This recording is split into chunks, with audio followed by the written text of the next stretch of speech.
ગોંડલ ફરી એકવાર ચર્ચાનો વિષય બન્યો છે। મારી સાથે જોડાયેલા તમામ વ્યક્તિઓને રાજકીય રીતે, ધંધાકીય રીતે, પારિવારિક રીતે જે કોઈ રીતે શક્ય બનતું હતું એ બધાને હેરાન કરવામાં આવતા હતા। ફરી એકવાર અત્યારે રાજકારણ ગરમાયું છે અને રાજકારણ ગરમાયું છે એમાં બે વ્યક્તિઓના નામ સામે આવ્યા છે, જયરાજસિંહ જાડેજા અને પિયુષ રાદડિયા। ખોટી એટ્રોસિટી કરાવી, ગુજસી ટોક કરાવવાના પ્રયત્ન કરી લીધા, પાસા કરાવવાના પ્રયત્ન કરી લીધા। હવે છેલ્લું અધ્યક્ષ પદ બાકી હતું, બધું લઈ લો તમ તારે, પણ અમે તમારાથી ડરવાના નથી। નમસ્કાર, આપની સાથે હું આકાંક્ષા ગોંડલિયા, તમે જોઈ રહ્યા છો ઓવર રાજકોટ। ગોંડલ ફરી એકવાર ચર્ચાનો વિષય બન્યો છે, આરોપ મૂકવામાં આવ્યા છે, સવાલો ઉઠ્યા છે।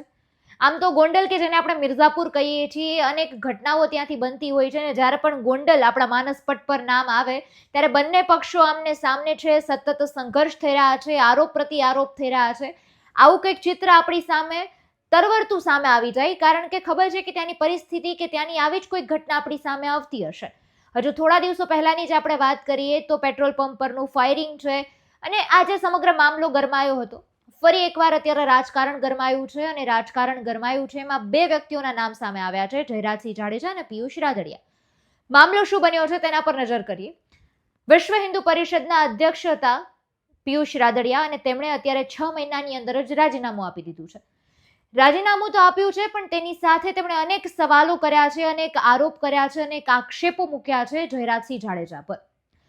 હવે આ મામલો એવો કંઈક સામે આવ્યો છે, પિયુષ રાદડિયાના આક્ષેપ મુજબ આપણે જો વાત કરીએ તો પિયુષ રાદડિયા વિશ્વ હિન્દુ પરિષદના તેઓ પોતે અધ્યક્ષ હતા અને તેમના નામની જેમણે દરખાસ્ત કરી હતી ગોંડલના હિરેનભાઈ ડાભી, તેમના પર પારિવારિક રીતે, રાજકીય રીતે સતત દબાણ મૂકવામાં આવતું હતું, સતત રીતે તેમને હેરાન પરેશાન કરવામાં આવતા હતા।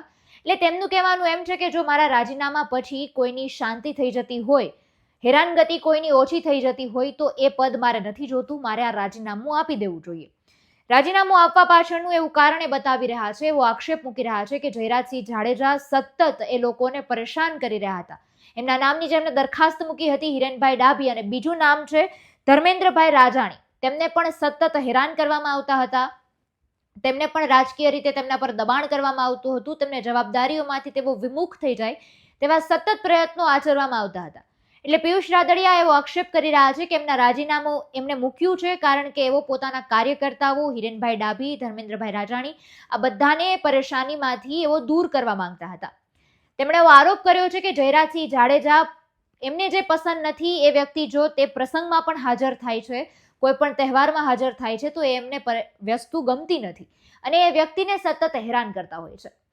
તેમણે હનુમાન જયંતિ જેવા તહેવારનું ઉદાહરણ આપ્યું છે, તે વિશેની વાત અને તેમનો ઉલ્લેખ પણ તેમણે પોતાના રાજીનામા પત્રમાં કરેલો છે અને તેમણે કહ્યું છે કે જો કોઈ એવું વ્યક્તિ તહેવારની ઉજવણીમાં કે કોઈ કાર્યક્રમમાં ઉપસ્થિત થાય છે કે એ વ્યક્તિ જયરાજસિંહ જાડેજાને પસંદ નથી તો એ વ્યક્તિ માટે હેરાનગતિ ઊભી થઈ શકે એમ છે, એ હેરાન કરે છે, કારણ કે એ એવા જ વ્યક્તિઓને આગ્રહ રાખે છે કે એવા જ વ્યક્તિઓ તેમાં હાજર થાય કે જે એમના છે, એમને પસંદ આવે છે। આવા અનેક આક્ષેપો પિયુષ રાદડિયા અત્યારે મૂક્યા છે। તેમણે 6 મહિનાની અંદર જ્યારે રાજીનામું આપ્યું છે ત્યારે રાજકારણ ગરમાયું છે, અનેક સવાલો ઊભા થયા છે, સનાતન હિન્દુ ધર્મ તેને લઈને પણ અનેક સવાલો તેમણે ઊભા કર્યા છે। આ તેમણે રાજીનામું છે વીએચપીના જિલ્લા અધ્યક્ષ છે કનુભાઈ તેમને સુપરત કર્યું છે અને તેમાં દરેક આરોપ અને દરેક જે આક્ષેપ છે પિયુષ રાદડિયાએ તેમાં લખેલા છે।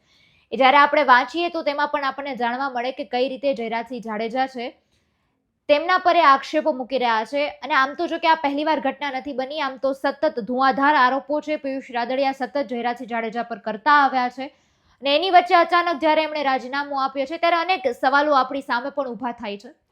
પિયુષ રાદડિયાએ આ સમગ્ર મામલે શું કહ્યું છે તેના પર નજર કરીએ। વિશ્વ હિન્દુ પરિષદમાંથી આપણે રાજીનામું આપ્યું છે, પૂર્વ ધારાસભ્ય જયરાજસિંહ પર આક્ષેપ કર્યા છે, શું છે સમગ્ર?